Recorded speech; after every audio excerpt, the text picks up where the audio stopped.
In this video, I'm going to show you how to completely uninstall Lenovo Vantage from Windows.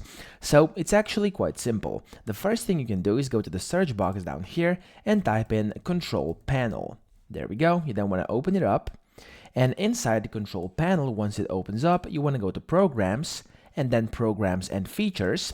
And by the way, if you can't see the screen I saw over here, you want to click View By and then select Category in case anything else is selected. So press Category and then go to Programs, Programs and Features, and then look for Lenovo Vantage. So over here, let's scroll down a bit and we're going to see, there we go, Lenovo Vantage Service. If you can't find it, go to Search Programs and Features, type in Vantage, click enter, and there we go, it's over here. You then want to click on it and click on uninstall/change, and after a pop-up message, you simply want to press continue or OK, and it's going to get uninstalled from your computer. However, that's not all.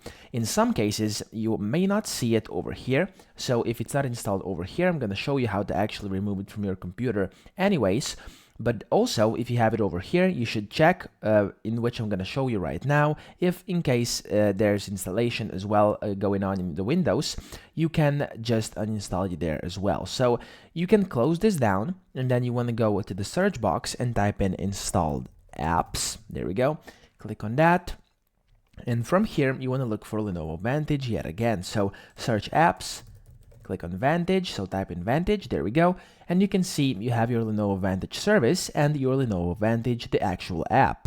What you want to do over here is just click those three dots and then click uninstall next to the Vantage service, and then the exact same process next to Lenovo Vantage, click uninstall, and that's it. So for complete uninstallation, restart your computer, and after you do this, your Lenovo Vantage should be completely uninstalled from your computer.